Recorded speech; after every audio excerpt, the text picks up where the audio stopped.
talk to you about how to help grow your revenues, make more money using your blog's secret weapon. Oh, there it is. Or, the money is in the list. How many people have heard that phrase, the money is in the list? About maybe a third of you, I'm being generous. How many people know what it means? No. Oh, okay, rather few of you, but okay, I'm going to help you with that. One of the things that I'm going to basically tell you about is, first of all, the basics of email marketing, why you should actually care about this Web 0.2 technology. Also, I hope to maybe inspire you a little, to help you figure out you have way more ways to make money than you perhaps realize right now. Hopefully you're learning something from this monetization track. I want to leave you maybe with at least a couple of good ideas you can work with straight away to grow revenues. And thirdly, I'm going to help you build a ass-kicking, inbox-busting, revenue-generating, engagement-building, money-making, selling machine. Pepsi. Pepsi? No? Okay, there we go. Okay, so why you should even consider paying attention to me. I am the Chief Executive of FeedBlitz, which is the premium feed learning alternative. We've got an impressive list of clients there, many of whom you've spoken at, some of whom are speaking at this conference today. We send about 1 billion emails on behalf of over 70,000 different bloggers a year. So there's a lot of email going on. I've also written a 170-page ebook called List Building for Bloggers. And you'll find that I'm going to talk about List Building for Bloggers, the book, throughout this presentation. I have my own case study, which is actually pretty sad. But I'll tell you what worked with the ebook, I'll tell you what didn't work with the ebook. I'm not trying to show for the ebook, but if you want to buy it, that's great. But the point really is the lessons I have learned with the ebook and how I'm going to apply those lessons to my next one. Okay? Some tips from the top there that you can maybe use as well. Okay. Why is email the secret weapon of your blog? Because it is the most engaging, most rich form of communications invented today. Don't take my word for it. Take Seth Godin's word for it. Who here has heard of Seth Godin? This guy is an online guru. He charges about 50K a gig to speak, right? His list of subscribers are the people who give him 10 times more engagement than any other form of the media right now. Okay. If you think about it, how many email accounts do you actually have? Think about it. I had 4, now you have more than that, okay? So I have a Hotmail, Gmail account for testing, and I have 3 work accounts. My phone has at least 2, all right? Support, info, webmaster, my personal one, various services. Everybody has at least 1 email account. In fact, it's really hard to sign up for a social media service without an email account, because the one thing they want from you is your email address, right? For bloggers, a lot of people kind of are obsessed about feeds and feed readers and social proof, and I'm going to come to that. But of course, if you're building your email marketing from your RSS feed, your email subscribers are in fact included in that RSS count. And if you look at typical blogs, the component of your RSS feed readers, that is email, typically is about 75%. Okay? And in post-blogs, it grows for as much as a 12-to-1 ratio for non-technical blogs. So the way forward to grow your feed count is in fact to grow email, because email is accessible, doesn't require a thing called a feed reader, okay? And everybody can get email. And they're committed and they're engaged, because one of the things that's really hard to do these days is get onto an email list. You can't just click a like button and be done with it. It's kind of like an ant kiss, right? With email, you have to fill in a form, type in all the squiggly letters, wait for the email to arrive in your inbox, click the link, and then you're set up. This is commitment. You're like picking out curtains with each other after emails. It's a challenge. And in game mechanics, one of the things that up-levels you in the game and gives people those little endorphins or whatever things are going on in your head and in your brain chemistry is actually doing a challenge. So what happens when somebody goes through these multiple steps to join your email list is they're actually pretty pumped about it by the time they're done. Right, you've gone through this multi-step transaction to get onto the list. They're pretty excited about it. Okay? That's where they get committed. And of course, they're not your audience, because while we're on Twitter and Facebook, okay, and thinking, why would anybody use that? We're all maybe using Google Reader to consume our content. Most people are not. Okay? We're more socially and technologically literate in this room than most of the population. And email works very much for my mother, whom I say you should get a Facebook account. She says, nope, I can't handle it. But she also has several email accounts. The other thing about engagement with email is what you're sending to someone is, in a sense, it's an HTML page. It's a mini website. It's a one-page microsite. Okay. Compare and contrast how an email launching my book looked to the tweet where I announced it. I'll give you 3 guesses as to which was more effective. The first 2 will count. Okay? Email is richer, it's more engaging. It gives multiple opportunities to interact with the message, and is much more fulfilling sort of visually. Most people are, in fact, very visual and engage visually with information. Now, the other thing that I like to say about email, I'm going to stop talking about email in general. I'm going to work on to money. But the other thing about email, what you think about is this. How many people here do SEO? Right? Everybody's doing SEO. Everybody's doing like keyword analysis. And you're going into webmaster tools, and you're figuring out how to adjust that. You spend all this effort into getting people to your site, and then what? And then what? They get to the article and search, and they read it, and they bugger off. All right? You've got to make your site sticky, to use a 90s term. And the way you do that is by encouraging them to subscribe to your blog. And by turning so email subscriptions are in fact the flip side of SEO, the essential complement. You have to try and trap that visitor you put so much effort and time into acquiring, and to get them onto your list. Makes sense, right? All right. And then we're going to turn those people into everybody's best friend, money. Now, one of the things I've heard a couple of times at this conference and online is that Panda updates, Facebook UI changes, have all affected how traffic is sent to your blog. A lot of people have seen referrals change thanks to the UI changes in Facebook, and have been hit hard by some of the Panda updates on Google. If Google goes away, not the site, but the traffic, how are you going to make money if you're relying on that traffic to produce eyeballs for ads? You've got a monoculture of advertising to make money, which is a risk, and you're sharecropping. You're building your business and your revenue on somebody else's land. They don't know you, they don't care about you, and they will happily sacrifice you if it suits their business. And that is not their problem, it's yours. Right?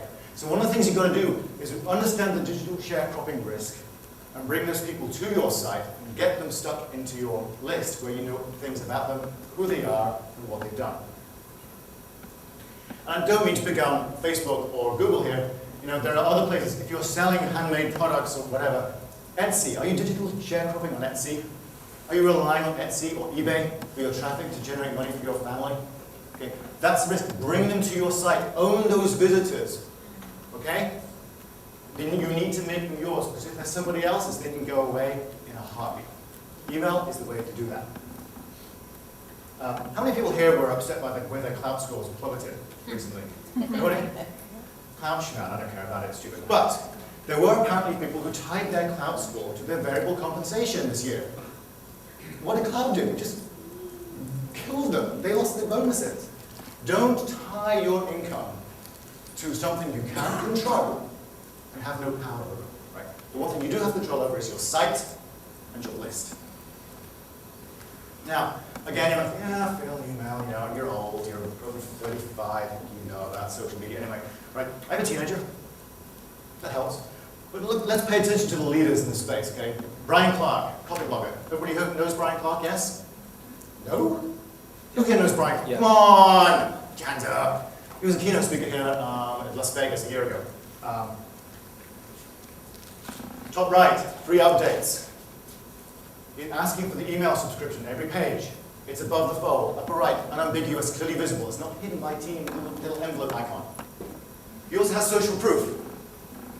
155,000 people are following him. That's okay, that's a big number. I feel that there's safety there, okay? So when you hit that page after the SEO links he puts so much effort into creating, the first thing he's doing is say, it's safe, welcome, join my list.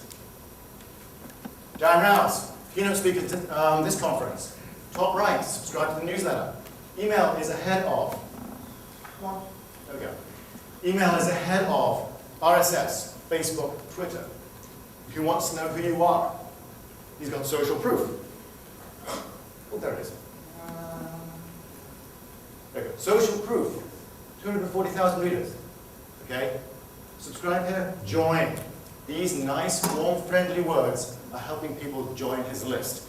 Right? These guys are making a lot more money than we are right now, and there's a reason for it, and this is core to what they're doing.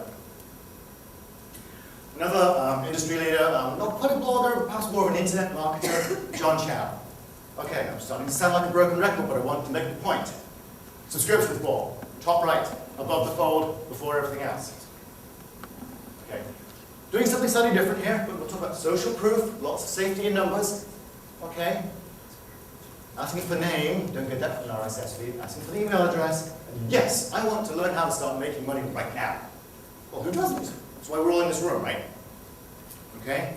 So, encouraging, asking for that email subscription before he asks for anything else. He claims to be making something over $40,000 a month from his site. Okay? This is core to his strategy. So, you know, I feel like the old Spice advert. Look at your site, look at these. Look at your site, look at these. If you want your site to be like these, put an email form, top right, above the fold. Social proof and incentives work for that, okay? You've got to start building your list to reduce the risk of digital sharecropping, okay?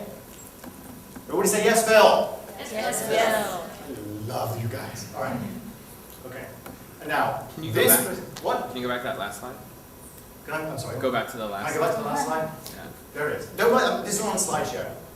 You can all download this later, so don't feel need to copy it over that. There's more about list building on SlideShare. I've got a whole deck on this from my presentation I gave in spring at Blog World New York. If you can suffer my accent, I've got 4 50-minute videos on YouTube, and I have a book which I previously mentioned and I'll mention. So money. Who here would like to make more money from their blog? Woo-hoo! Okay. Who here feels a little kind of sometimes a little squirrely about making money from their blog? Is everybody over that? Or is everybody kind of like, well, you know, I really probably should, you know, I've built my audience, you know, I've done it for free, I really feel a little kind of funny about making money. Nobody feels bad about that? Oh, that's great. All right. Yeah. One of the things that really stops people, there's danger here, folks, okay? I went to a motivational conference in the summer, I'm all pumped and excited. Lots of people wandering around, waving their arms. And one of the things that really gets people stuck is fear, okay? Fear of making a change, fear of trying something. What happens is, it's fear and money are two things that affect people's brain chemistry very strangely. And when you start to focus on fear and money, it's why we'll leave our taxes till April 14th, right? Well, I do know. Because it freezes your brain, the frontal lobes stop functioning well when that happens. And so what you've got to learn to do is when you're afraid of making a change, when you think, I could do this, but I'm really not sure how my community is going to react, so perhaps I won't, right? You know, I'd like to put a sponsor on that site, but you know, maybe I won't, right? I'd like to take my content and produce a new book, but that's work, so I don't have time, maybe I won't, right? All of these are stopping you from reaching your full potential. But what you've got to do is listen to that fear, that hesitation, and say, note it. And then ignore it, move on. Understand the risk you're taking, understand the investment you need to make money. But don't be paralyzed by the uncertainty. Now, one of the challenges that I think many people have, particularly when you come from a purely blogging world, is that you've got nothing to sell. Right? I've put all this stuff out for free. I can't put now a paywall in front of my site. Right? I can't possibly write about copy blogging because Brian Clark's already bigger and better than me and he's doing it. Right? And I don't have time. You know, I've got kids, got a family, I've already got these things set up. Where am I going to find the extra time needed to make money? The answers are very simple. There are ways you can do this, and I'm going to talk a little bit about them in the next few minutes. I hope that I'm going to inspire you to think, yes, actually, I can do that. And there are many other tracks in this monetization, sessions in this monetization track where you'll learn more, okay? And why Brian Clark, yes, is doing a lot of work on copy blogging, on headlines and things like that. You can't be Brian Clark, it's absolutely true, because Brian Clark already exists. But you can be you, and you exist, and you write with a passion and your voice, and you can be the best you that you can freaking well be. And that is what gets your community to your site right now, and those are the people who are going to give you money. All right? So, stop being afraid of the cool kids, right? Be yourself, and let's get on with it. I love to quote medicine. Opportunity is missed because it comes in overalls and looks like work. And yes, it is. And if you're not in here, or in this track, or this conference to do the work, you're wasting your time, go home. You must look here. All right. Okay. Your blog is your platform. One of the things that, this is my third blog. I've been fortunate, this is my second time speaking. Sooner than I thought, these guys get wise up, but still, they keep on inviting me again. I learned the word platform from a guy last year in Las Vegas called Barry Maltz, and he was about public speaking. And his thing was that if you want to make money, you can do so through consulting, for example, right? If you have a consulting income, you max out at about $300K a year. I'd like to earn $300K a year, but that's not the point. The point is, you're capacity limited, you're capacity constrained by your ability to actually get out there and do the work. There are only 24 hours a day and 5 working days in a week, right? So his thing was, get on the speaking circuit. When you're charging Seth Godin's fees, $50K a pop, hey, life gets a lot easier, and you make a lot more money. Okay? And the way you do that is by building a thing called a platform. And a platform starts with your free content and becomes a book, and all of a sudden the book adds credibility. You've got an ISBN number, all right, you're a real author. It doesn't matter that you just publish it on a PDF, right? So, your free content is your platform. And everybody here is doing SEO. It generates these nice posts that Google loves, your community loves, and people are working to that. And it grows your subscriber list because after today you're going to put a form top right above the fold, right? Right. All right, the social proof. Okay. I want to hear that. There'll be short tests and afterwards, top right above the fold, social proof. Right. So whatever you do to make money, the one thing you must not do is stop blogging and stop creating the free content that brings the visitors and the search engines back to your site time and again. You must keep that up. It is the foundation of everything else. Without this, you are nothing. Do not neglect it. Now, the thing about money is this. When you have content that people value, even if it's on your site for free, people will pay you for it. Okay? It's pretty simple. What you need to be, and I am going to get to email at some point, don't worry. I know you're all afraid of this. What you need to be is really disciplined about focusing on what you want, what you can do to make money ethically that doesn't cross your moral lines. Okay? And you can actually start to think about it in terms of finding every single opportunity you can to extract a little cash from a transaction or provide a little extra value which people will pay for. Okay? And this can be kind of scary again when you're coming from a logging background where everything is free, and I'm doing this out of my passion for my subject, or the good of my community, or the cause that I'm writing for. Okay? But once you start to write it, hopefully I'm going to tune you into some of these opportunities. You go, well, actually, but I could do something with that. And if you do nothing today but leave knowing, top right, unambiguous but fold, and I can look harder at what I'm doing right now on my site, you're ahead of the curve. One of the other conferences I went to in the summer, because I've been a busy boy, was one on game mechanics.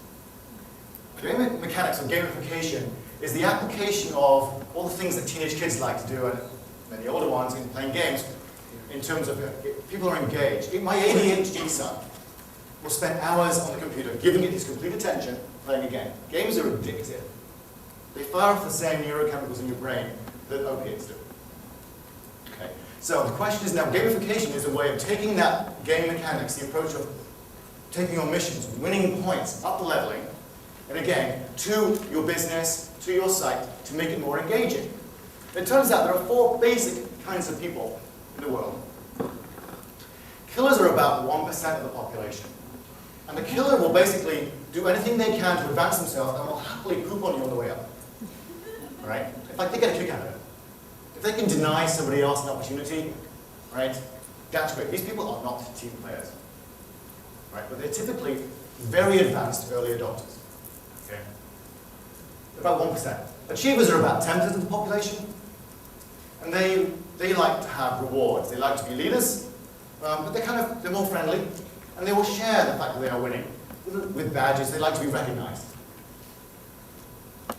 Explorers, another 10% of the population or so, are the people who will go to rummage sales, spend hours in it, and come up with a tchotchke, which they will work with all the other tchotchkes they have.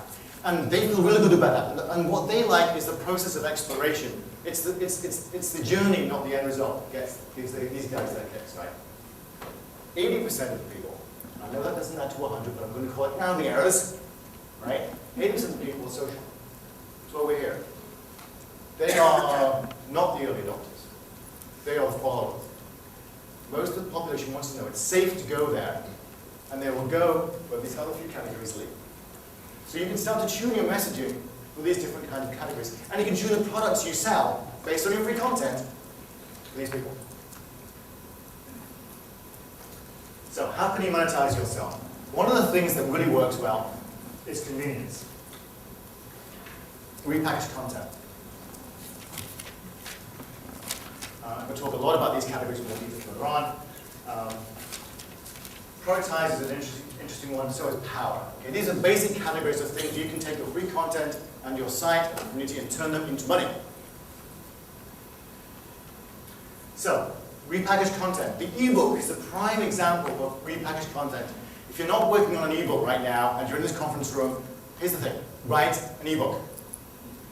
A year ago, at this conference, I was sitting in a keynote presentation. Darren Rouse, Brian Clark, and Sonia were all sitting together talking about how they got to be who they are today.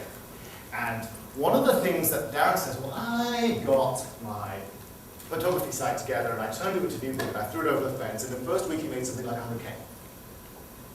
That got my attention. Really? All the stuff that was already out there, you put into a book and he made like a 6-figure sum.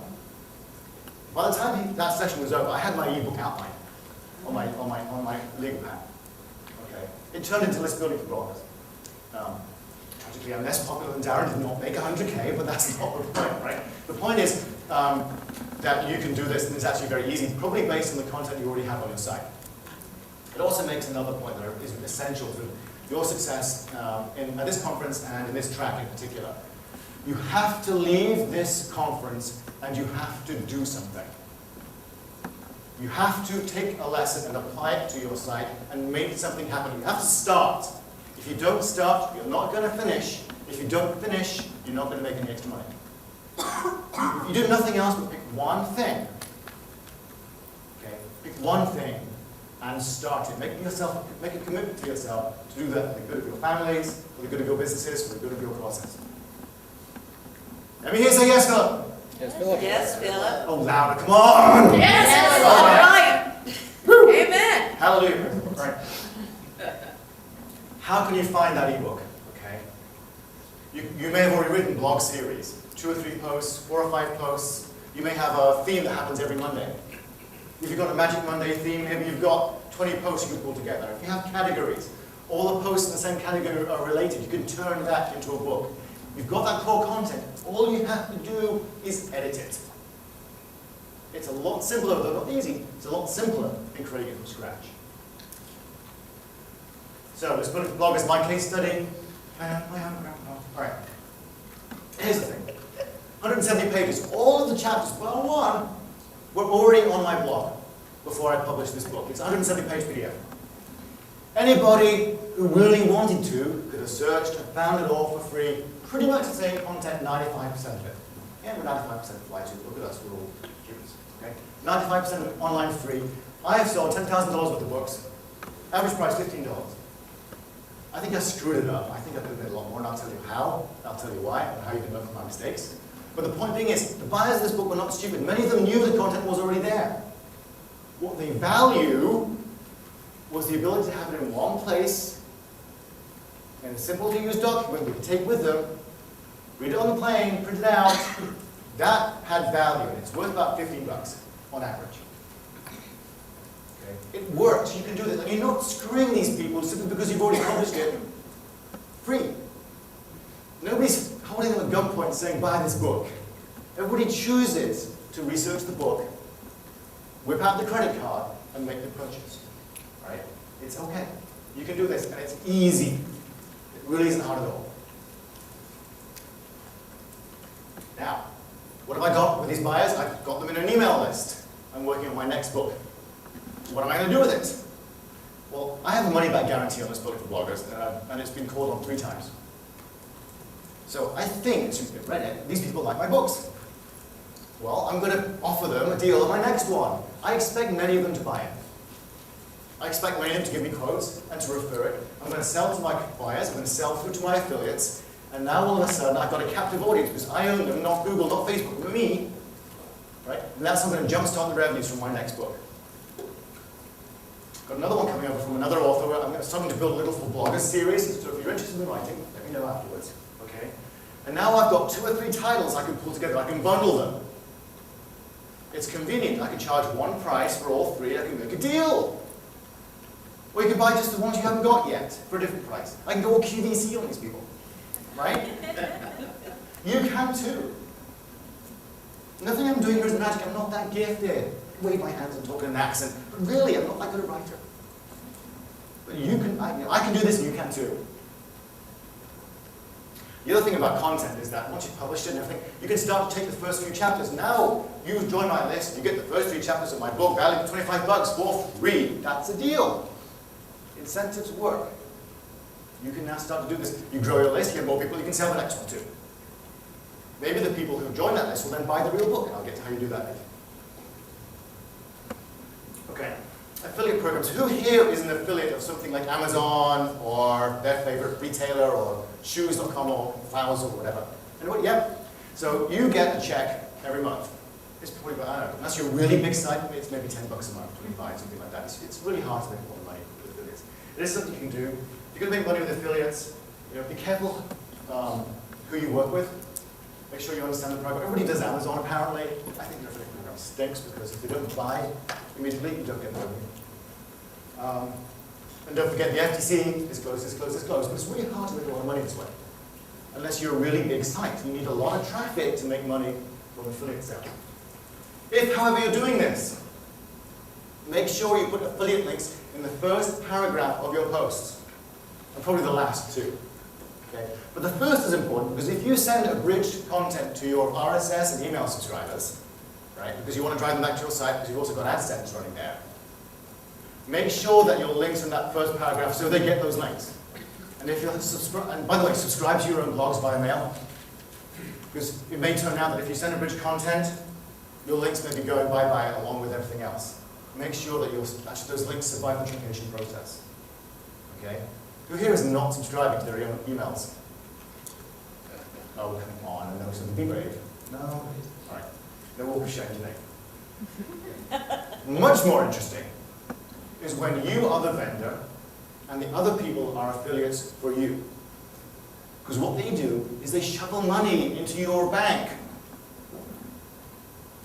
Once you've got something to sell, something or things, like an ebook, the repurposed blog post that you guys have already written, okay, once you've got that book, you can start paying people commissions. And because affiliates are reaching a market that you can't, your reach is fairly limited, unless you're a huge site, you can afford to be generous with commissions, because 50% of something is better than 100% of nothing. That's right. 100% of diddly squat is still diddly squat. Right? This is easy to do for ebooks and similar virtual goods sales. How do I know? Because back to the case study. Nearly half of my gross sales were through affiliates. I pay 50% revenue share. It's easy to set up when you jump in. One of the things that I thought I was dead clever at doing was the thank you mail I customized. And I said, by the way, if you join us as an affiliate and you sell 2 more of these puppies, your book is free. A quarter of the people signed up. I thought that was really effective. Wrong, but we'll get to that. And the reason why that works is because transactional emails, the kind of email you get as part of a purchasing process or a registration process, have incredible open rates. 60 to 90% of those mails are open, which gives you a chance to pitch the next thing. Right? access. One of the things you can sell, having built your platform, people trust you, they like you, they want to hear what you have to say because you're a content marketer. You can start to sell that expertise. Here are some ideas. Take them for what you will. You can sell a membership program. The achievers and the explorers will love this stuff. They'll sign up. You don't have to limit it. For just half an hour's worth of work a week, 30-minute con call, you can charge $30 to $400, depending, a month recurring revenue until they bail on you. That's a lot of money for half an hour's worth of work. Why? Because you are the expert and they trust you because you've built that credibility with your platform. Better yet, the questions these guys ask you on the phone call, you answer as blog posts. You're getting free content ideas from these people. And once you've got that free content on your blog, it becomes your next book. Yeah? Now all of a sudden we have that little snowball is rolling downhill, getting bigger and bigger and bigger and bigger. Right? You build your platform, you get credibility, you get ideas, you're monetizing those, you get the next book, rinse and repeat.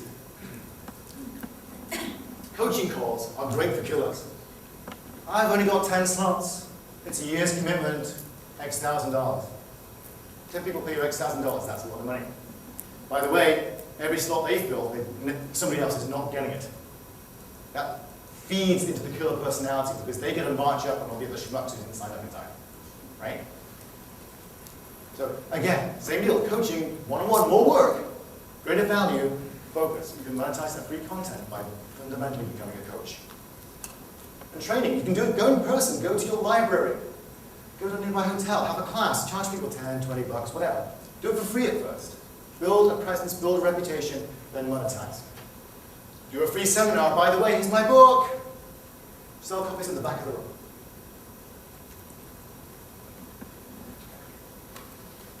Finally, people will pay for premium content, special privileges, the ability to be somewhere where nobody else is. Third Tribe. Who here has heard of Third Tribe? Anybody a member? Right? Third Tribe is Brian Clark, Dan Rouse, and Chris Garrett, I think. All together running a marketing club, fundamentally. And it costs, a monthly recurring fee. These guys have turned their sites into recurring revenue. 47. 47 bucks a month, right? I don't know how much work they put into it because I'm not a member, but I'm going to bet most of it is user-generated from the people who pay the money.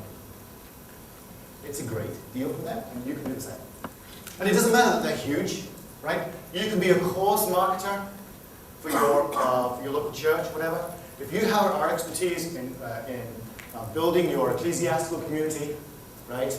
You can actually charge small nominal amounts of expertise to all the other churches in your town, city, state, the country. It's all applicable. You are an expert in something, and you can extract value from that in the form of money.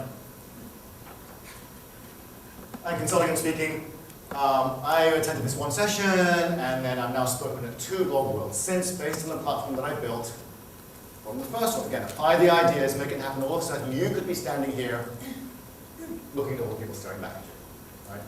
I'm shy, but it's kind of fun. Right? I like this. Don't talk to me in person because I'm shy. This is okay for me. Right. So, and the more visible you become, the more opportunities you create to have more. So you can start off speaking for free, and maybe somebody will start paying your travel and expenses. And maybe your local city will say, I've seen that on YouTube. You have that book. Could you address our group or for maybe 200 bucks? And all of a sudden, you start to climb on that food chain. You could become the local expert on your local TV station. Yeah? Pitch them for 5 minutes a weekly slot. For the local line news. These guys are desperate for content. Your local town newspaper. Write a column. It doesn't have to be monetized directly, but it'll feed into you, your reputation, your trust. You monetize through these other ways. Prioritizing things. Again, a copy blogger. If you find yourself answering the same questions, solving the same problems time after time after time after time, right?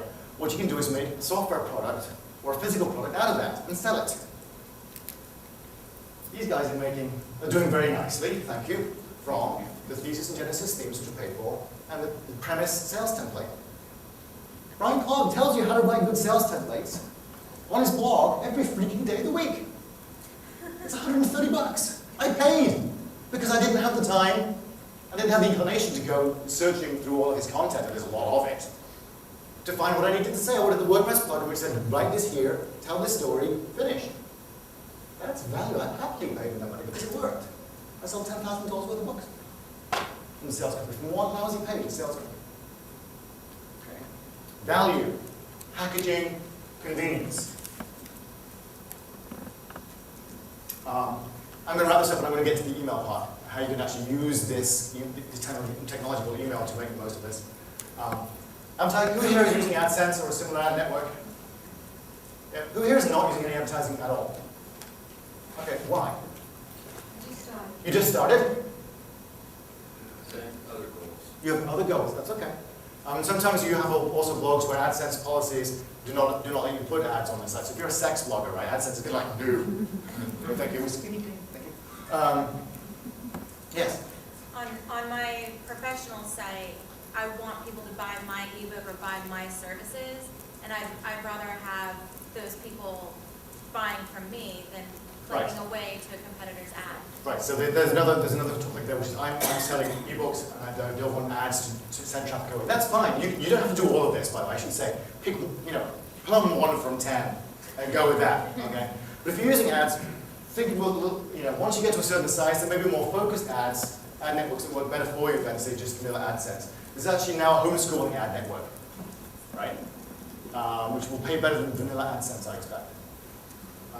Sell your own sponsorships directly. Work with brands. Build a community that targets a certain brand, and go approach them. Don't wait for them to call you because it ain't going to happen. Unless you're really, really successful and got 50,000 followers. Okay? What you do, phone them. Tell them who you are. Have a media kit. Go for it. All right. Don't forget, once you start building your email list, you can actually sell space in that as well as your website. And because email goes directly to the inbox, that's a higher CPM, potentially, than a plain Jane website. Right. Now, how you use the tools to make money from all of these products that you're now going to rush out and build tonight in your hotel rooms, and you've had a couple of drinks because, woo, that's nice to feel. I'm going to put a few ideas down on a piece of paper and see if I can make sense of them tomorrow. Is you can actually sort of think about the engagement. So one of the things that happens when you subscribe to an email, right? You put in the form, you hit return, and you get a page or a pop-up that says thank you. Check your inbox. Okay? You read that page, and off you go and check your inbox, right? You walk into the curtain store before you pick them out. That page is read by everybody who subscribes to your email. Are you monetizing that page? Is there an ad on that page? Is there a sponsorship on that page? Are you sending them somewhere where you get paid a referral fee? Is there an affiliate link on that page? Dollars to donuts, the answer is no. One of the most visible, most frequently read pages on your website isn't being monetized at all. Think about it. When you do that, you can start thinking, well, maybe I can sell up. Maybe I can sell on. Maybe I can be serendipitous and, hey, thanks, just lucky you, got 30% off. Today's my birthday, everybody gets 30% off, great. That's a deal, I'll go buy something. The point is, even with a free blog and free content, you've got a lot of things you can eventually package and sell and make money from. Products, books, content, memberships, recurring revenues. Up to you, pick one. Pick one that's appropriate for your community and for your site. Play with it, try it. Because if you don't try it, if you succumb to the fear that says, oh, it's work, I don't know how people are going to react, you're never going to make anything. Do something from this conference.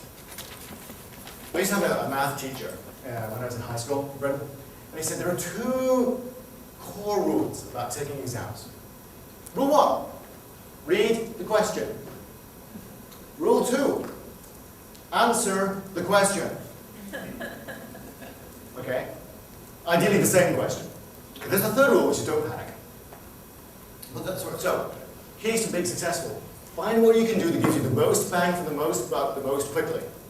Don't waste time on something that's going to take you 6 months to build and might make you a few $100s. If there's something you can do quickly and make you thousands. Right? Editing existing content is quick. You can package it as a book. You can do it in 2 or 3 months. Right? You don't have to hire a software engineer for $5,000 to build a product, because this is easier, it's faster, it doesn't cost you as much. Only time. Okay? Start it, start something. And then the other thing is, for crying out loud, finish it. Persistence is one of the most persistence is one of the most undervalued entrepreneurial attributes out there. Stick to it. 99% work. Okay? Finish the play. So finally, the thing that you need to be, and I'm going to start on the email thing shortly, so be very afraid. The thing you need to be is your blog CEO. Don't be a blogger. Be the CEO of your blog. When you're the CEO, you step up into that role, you start to make decisions about what it is you're going to do, how you're going to spend your time. How are you going to spend your time today? What am I going to do today that's moving my business forward and my revenue generation up? Okay, so, oops, we'll get the t-shirts. One of the things that my wife's coaching company does is they say, make sure you're working on the business at least 2 hours out of every 8. Don't get stuck working in the business. Don't go home after this conference and do the same old Monday morning. If you do that, you're dead, you're stuck, it's not going to happen. Work on your business. Don't get stuck in the same ruts. Don't spend time wasting, answering customer service calls, as it were, but there's no revenue for it. I do this. I turn off TweetDeck. I shut down my email for about 6 hours out of 8 every day. I have a stellar customer service reputation, not because I'm really that good at it. The fact that I answer an email at all is a minor miracle these days, and that makes me look good. Right? But for 6 hours out of 8 a day, I'm working on the business, not in it. I'm trying to move the code forward, the product forward, the marketing forward. Right? Work on your business, not in it. Be aware of when you're suddenly thinking, oh, I'm doing something that really isn't generating much revenue for me right now. I'm kind of wasting my time. Listen to that little voice that says, by all means take time off, go for a walk dogs, say hi to your kids, make sure that they recognize you, but make sure that you take those mental health breaks. But spend more time working on your business, building it, and working in it. All right. As it turns out, I have a shtick. And this is it! I'm not sure it's your size. Hello, sister. Who wants more? Okay, so true story. I did this at a conference in Colorado. And in Colorado, it's 5,000 feet up. If you're not ready for this, sorry. 5,000 feet up. Okay, here's a tip from the top. Schedule a video of your presentation for 2 minutes after you do this, because okay, so if you can get the capcast.com, please. Does that do that? There it is. All right, okay. Nobody has more about this. Okay, so now you've figured out something to sell, you discipline yourself to spending the time working on the business and doing it. How do you use email? There are 4 distinct kinds of emails that you can use and should use. Number 1, the one that beloved of internet marketers everywhere, strange breed, right? The kind of people with the long sales pages and the yellow highlights and the red font and the squeeze video at the top. Those guys, right? Auto-response. The kind of people that you go to the site, you feel like you should have a shower after you read it. It's kind of noogie. Some of them are. They're making a lot of money doing this. It works. I hate pop-ups. Pop-ups work.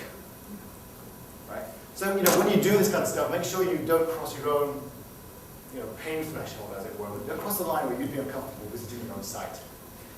That's a little awkward. My site makes a lot of money, but I don't like to go there. Don't find yourself in that spot. Transactional emails are the ones I talk about. When somebody makes a purchase or joins your website or your community, they'll get an email. It says, hey, thanks for joining. Or click here to activate it, whatever it is. Okay, that's a transactional email. It's part of a multi-step process. There are newsletters and kinds of things where we take our content, we ship it out once a day, once a week, whatever you want to do. Okay, the things that everybody here is probably doing right now. Guess you didn't turn his photo on. That's just a little awkward. It's one case I do as I say, not as I do. And the email blast, what a colleague in the industry calls the 20% off free shipping crowd. Okay? We typically don't do that as content marketers, but it has its place. They'd also use for breaking news, or hey, I'm going to be on local, on Channel 7 tonight. Tune in. That's perfectly fine to blast that to your list. So let us return to Mr. Chow, who was here at the conference. I'm not sure if he's speaking. Remember, he has top right, above the fold, social proof. Yes. Yes, Philip. Yes, Philip. Oh, come on, louder. Yes, Philip. Don't make me deny you, because I will. I will deny you. What's he doing there? He's not signing you up for a newsletter. Think about your typical blog sign-up process. You fill in the form, and you end up at a landing page that says check your inbox, which you guys are not monetizing, but should. You get your opt-in activation email, which sends you to a landing page. Thanks! You're not monetizing that either, right? And then you get the content. Okay. This is what he's doing. He's an internet marketer. You'd bet your bottom dollar that's monetized. Now on two. He is trying to get you to pay him pennies on it, doesn't matter. Penny a visit adds up for this site. What are you subscribing to? Remember that. What are you subscribing to? Yes, tell me how to make money from my blog. Okay? He then sends you a sequence of posts. Here's how you make money by my book. Here's how you make money by my book. Here's how you make money. Join the service affiliate program. He's telling you what he's going to do as he does it to you. Right? And you go, this is great! I'm going to join the service. And all of a sudden he's getting in $5, $10 a month of recurring revenue because you signed up for an affiliate program. Okay? As you're working through his sales funnel, he's quite upfront if you find his post. You're in the sales funnel when you do that. Right? He's extracting money every single mail he sends. And you're not yet on his blog. End of it, you have an unsubscribe. You'll be transferred to his content, then you'll get blog updates. Right? And when I said earlier on about you've got to be very disciplined about finding opportunities to monetize, this is one of them. Think harder about every process that's on your site and figure out maybe I can do something a little differently, learn from the best, and move it forward. Now, if you're just starting, right, or you're doing some while you're stuck in a little mental rut, what can I put into my autoresponder? You can say thank you. Make your mother proud, say thank you. Okay? You can send coupons and offers. Maybe you send the coupon 3 days later. Because the one thing you don't want to do is piss off the buyer and say, oh, geez, I wish I'd known about that when I was signing up, because I would have bought that thing then. So send it a few days later, give them a coupon. Okay? You can sell on. Thanks for joining my list. By the way, did you know I have an ebook? Click here to find out more. Take every opportunity you have to go forward and make money from it. Solicit engagement. You probably have a list of the top 5, top 10, top 20 most popular pages on your book. So having got the guide from your SEO to your website and then onto your list, remind them of the other great content that's out there and send them there. Right? Then you can monetize through your ads. Okay? This is what Darren Rouse calls a sneeze page. Finally, one thing I think is important is how are we doing check-in? Most autoresponders last, maybe a few days or a few weeks. Okay, have a mail from the autoresponder about 3 months out. It says, by the way, how are we doing? Any suggestions for us? Write to me, tweet me. Okay? Make it longer. Make sure that you keep that engagement, that interaction going beyond the content made. It's easy for us to be lazy. Okay? All right. I've only got 10 minutes. I must talk even more quickly. Transactional mails have stellar open rates, and you can monetize landing pages. So, here's list building for bloggers. This is what I did. I remember I thought I was dead clever with this, right? This is all e-junkie, so I'm sharecropping. They bought the ebook, they get the download link, they get a thank you landing page at Monetize because it's on e-junkie, and they get the affiliate which says, hey, sign up 2 people, sell a book, it's free, right? From that, screwed up. Because what I did have to do then is go to e-junkie, manually import those people into my list, and then get them then they join my list and get the contact names. The problem is, I'm lazy. I forget. I didn't do it. People out there have not brought it forward, and now it's too late. It's not timely anymore. If I do it now, they'll get the things. There's another transactional email in this picture, though. Right? It's the one that e-junkie sends me that says, hey, look, you just sold a book. I like that email. I get a little ego boost. So what I should do is use that email to my advantage. Okay? So you can use email automation from the more sophisticated email services and start to do something like this. E-junkie.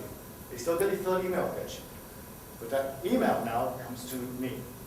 I set up my email system to follow that rule to what's called an email parser, which basically analyzes the email, pulls out the demographic information, pulls out the buyer's email address, and starts them on an autoresponder sequence, a la Mr. Chow. Now I can sell them up to my books, my other content, get them to visit my sneeze pages. Okay? They're into the automated marketing machine. It's fully automated. I don't have to do anything. Then they join the list. By the way, when they join as an affiliate, I'll get an email. I'll do the same thing, rinse and repeat. Now I'm replicating the monetization, replicating the process to make more money from my blog, all using email. And now I don't have to do anything by hand other than set it up. Now it's fully automated and personalized with their information. That's pretty darn neat. It's on SlideShare, you don't have to take photos. The other thing you can do with your blog, right, I think, is have a multi-list strategy. If you have different topics, if you blog, say, about, I don't know, church, politics, and sex, right? It may be that if you do that and you just have one email list, a third of the time, 2/3 of the time rather, you're telling people about stuff they're probably not interested in, right? So offer different email lists for the different categories of posts that you write about. Like, let people self-select into the right list. You get better conversion rates and lower churn. Okay? Now, remember, before we had a purchase turn into a newsletter subscription. We can flip it around. You can have a newsletter subscription to one of your multiple lists turn into a purchase. When you got that thank you landing page that they finally confirmed, you can now send them an autoresponder to buy my product. And you can start off with 10% off. And 20% off. You can go all QVC on them, right? One of the things we're trying to do is find the point where they say, that's a deal, I should buy that. The problem is, the problem is, you don't want to send them a 40% off email when they just bought 30% off, right? Because then you'll feel screwed, right? You don't want that. So here's what you do. With your email automation system, you build your autoresponder. By the way, I'm not saying that everyone should be 10%, 20% off. Throw other stuff in there, right? Otherwise they feel bombarded by offers. Don't do that. When you make a purchase, that email that triggers from your e-tail store or from PayPal or whatever, right? You forward to the parser, and it ends this sequence.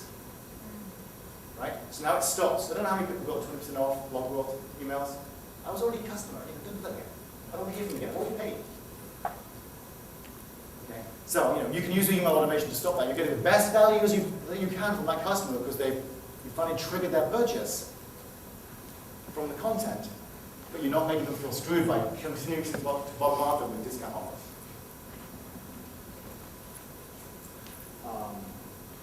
Segmentation. Email blasts. If you've got a deal, if you're launching a book, email blast is actually a good way to do that. If it's time sensitive, you can't wait for a regular blog cycle, you can do that, that's great. You can also, if you're getting really advanced, do custom segmentation based on demographics, first name, gender, location. You can do it based on purchase history. You can base it on engagement with your mailing list. And there are things called re-engagement campaigns and list hygiene, which I'll get to here. All right. You want to remove subscribers who aren't engaging with your list. Because they add clutter, they're probably moving the price you're paying each month up when they're not really delivering any value. So what you want to do is this, run a re-engagement campaign. What you want to do is, for example, be careful with this stuff. Don't just pick anybody who hasn't engaged in the last 6 months, because the guys who signed up yesterday haven't engaged yet. You can just throw them out. So find people who joined more than 6 months ago, say, and who have not engaged with the list in the last 6 months. Don't delete them and say, up yours. What you want them to do is re-engage with you and your content. You want to bring them back if you can. So, you run what's called a re-engagement campaign. It's a series of emails. And what you're trying to do is convince, cajole, and coerce people into re-engaging and saying, yes, I'm here with your content. Offer incentive. Second one, 10% off, 30% off, whatever, if you still stay on the list. Then you start getting a little threatening, right? But wouldn't want anything to happen to your subscription, capiche? You've got to click on the link. Last chance, time's up, and then you say, look, I'm sorry, you're done if people still aren't engaging, but here's how to rejoin the list if you want to. Question? Yeah, you're saying these are 5 different emails, or is this all in the These are 5 different emails, spaced. So don't do all this in, serious about, you do this once every 2 or 3 days. You run through like a 2-week re-engagement campaign, you do it maybe once a quarter. Okay? What you end up with at the end of the day is a better quality list. It's more engaged, which is much better for you than just a big list that's costing you a fortune that's doing nothing. Okay? And remember, like that offer sequence before, where you stop the list, the instant the buyer purchases, right? Same here. Once they engage, you send them a thank you email and stop the sequence for them, because they don't want to be continually hassled, right? If they've succumbed to your womanly wiles, as it were, and actually rejoin the list. So finally, once you've got your products, you've figured out what it is you're going to sell and monetize from your free content on your site, your goal should be to build a fully automated email marketing system. You want to get the right content to the right people at the right time based on who they are, what they've done, and where they are in the life cycle. All right? What you get is engagement, you make them money, and you own them. You are no longer digitally sharecropping. They're your asset and nobody else's. Yes? What email program do you use or recommend? I am the chief executive of FeedBlitz. That would be a little awkward if I recommend everybody else. So if you want to talk about individual services or products, I'm happy to do that afterwards offline. Okay. All right? Okay. We're nearly out of time. I have not got into personalization. I haven't got into multi-feed content emails where you, for example, bring your content and industry news into the same mailing. Okay? There's lots of things you can do here. You can spend a lot of time in this. My goal for you is this. Find an idea, make it work. Build an automated email marketing system to maximize the value of that idea because these are your most engaged subscribers, bar none. Get out of this room and do it. I have no time left, but questions? Yes, sir. Actually, can you step up to the microphone? Sorry, sure. If you would have a question, would you mind lining up? And that would be enormously helpful. Thank you. And if you say who you are and introduce your site if you can. Sure. My name is Bobby Edelman. I run a company called Interns Over 40. We're actually in the middle of doing an auto sequencing. We're using Infusionsoft. And the reality. The Infusionsoft guy is up there. Yeah, is it? Okay. The reality of it is that, like a lot of people in this room, we started out using contact management, like eye contact. We realized that it was ineffective in what we tried to do. But what I wanted to ask you is one of the issues that we run into as our opt-ins have grown by literally like 100% in a week. Okay. So we went from registering like 30 people a day to 100 plus a day. Congratulations. And so yeah, it's good, but we've got to monetize it. But what I'm concerned about is the issue of spam. All right.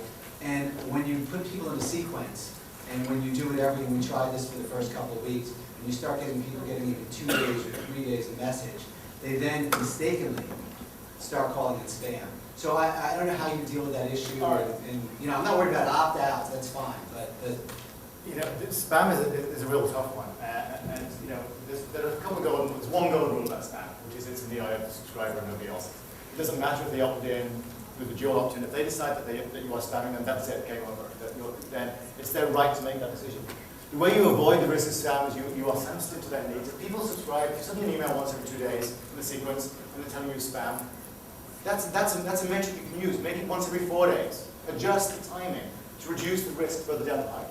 Okay? It's not just a question of throwing up your hands and going, these boneheads, what are they thinking? They signed up for this only 3 days ago. They're telling you it's too much. So adjust. React.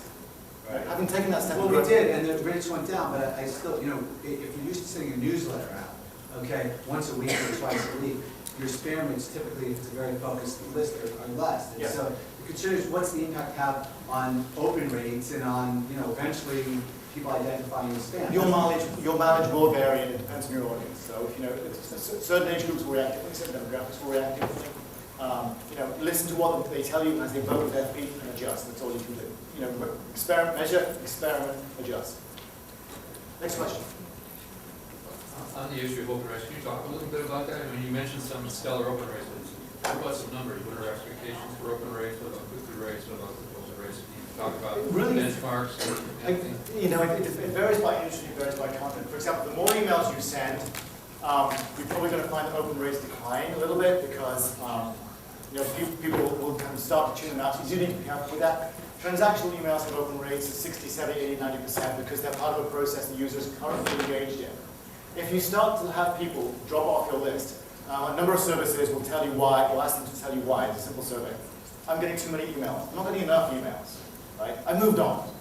What you can do is use that information to adjust differently. If you send full posts in your email, you send it from your blog, you're going to get very low click-through rates because there's nothing to click through to. Right? Unless you've got a special office in the sidebar or something like that. Okay. If you've got partial content in your emails, your click-through rates should be higher because you want people to engage with the content and get click-through. What about some numbers? It varies. It really varies. And so it varies by the size of the list. If you've got a very large unproductive list, you might have open and click-through with full posts. Open and click-through rates may be very low, like 5-10%. You've got a very focused, small list with engaged readers. I've seen lists with engagement rates, on content, regular updates, daily, 68%. I have clients, two of my clients I didn't mention, Money Saving Mom and the crazy coupon lady, the one who was on TLC, like the free channel. Okay, she's really nice.